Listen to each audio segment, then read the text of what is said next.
Papunta nga ako ngayon sa school ni grade 7 para nga ipaalam na hindi nga siya makakapasok ngayong araw. Nilalagnat kasi siya at gusto ko nga ay makausap ng personal ang kanyang teacher.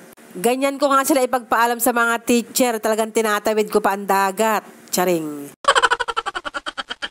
At kahit pa sabihin mong bangka mamahal ng pamasahe, ay ganyan ko talaga ipagpaalam ang mga anak ko kapag liliban nga sa klase. Bukod nga sa excuse letter, mas gusto ko na nakakausap ko nga ng personal ang kanilang mga teacher. At mas mainam na rin yun para naman malaman ko ang performance sa mga anak ko sa school. Araw din ang kalabahan ko ngayon pero talagang naisingit ko pa ang pagpunta sa school ni grade 7. At pauwi na nga ako ng mga oras na yan at talagang kumain lamang ako tsaka ako nga inintindi itong aking paglalaba. Hindi nga pwedeng hindi ako maglalaba dahil 1 week na nga akong hindi nakakapaglaba at nagre-reklamo na nga ang mga anak ko na wala na nga daw silang isusuot na damit. At habang naglalaba nga ako nga ay naririndi sa tahulan nitong mga aso. Ang sabi ko nga ay siguro ay mga nagugutom na kaya nga bang iingay. Kaya nga ang ginawa ko ay pinakawalan ko muna si Hera at saka nga si Moana. Hindi ko nga kasi sila pwedeng pakainin ng sabay-sabay sa kulungan dahil nga si Bambay nang aaway. Kapag nga ganitong nag-uulan ay talagang kinukulong ko muna sila sa kulungan dahil labas-pasok nga sa loob ng bahay at bandudumi naman ng mga paa. At siguro nga ay talagang nagugutom na dahil pagpasok nga sa loob ng aming bahay ay isa't isa nga andamba sa lamesa. Kaya nga para hindi maingay ay pakakainin ko nga muna sila. Kinuha ko na nga itong spam na bilog pati na nga yung pritong itlog na natira namin noong umaga. At lalagyan ko na nga rin itong pinagkatipid-tipid kong laing dahil uulamin ko pa nga yan sa hapunan. May natira pa nga kaming sinangag noong umaga at dinagdagan ko na nga lang yan ng kanin puti.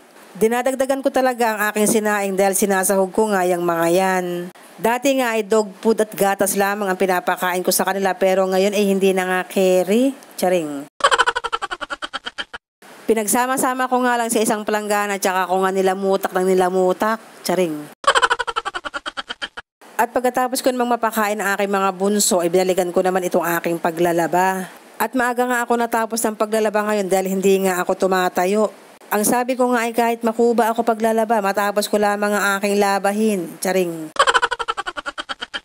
Dumidilim na rin kasi at natatakot nga ako na baka nga mawalan ng kuryente. At natapos na nga ako ng paglalaba at nagpahinga nga lang ako ng konti at nagsalang naman ako ng aming sinaing. At habang binabantayan ko nga ang aming sinaing ay napapaisip nga ako kung ano na naman ang aming uulamin. At medyo napapatulala nga ako dahil talaga namang ako'y pagod na pagod para bang gusto kong ilapat ang aking mga likod. Ay ayoko namang humiga at baka nga ako ay matulog at pag ako'y natulog ay di walang magluluto, walang magsasaing, ay di walang kakainin ang aking mga border. Charing. At maya-maya naman ay meron naman dumaan na nagtitinda nga ng bangus. Bumili nga ang aking inin ng 2 kilo at ako naman ay 1 kilo. Sasabawan ko nga sana pero hindi na nga siya sariwa kaya nga sabi ko ay dadaing ko na lamang para nga maiprito. At medyo may kamurahan nga siya dahil nga yung 3 piraso ay 100 pesos lamang. At eto na nga yung aking dinaing na bangus, nilagyan ko lamang siya ng asin, paminta, pati na nga ng magic sarap.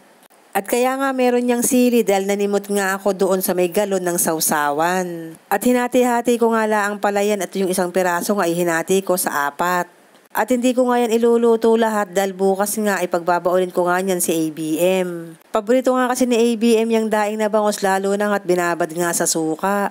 At nung maluto na nga ay umuna na nga ako ng kain dahil mga anak ko nga ay pang magsikain at mga busog pa nga daw. Kumuha na nga kagad ako na 1 piraso at eto nga ang aking pinunteriya yung tiyan.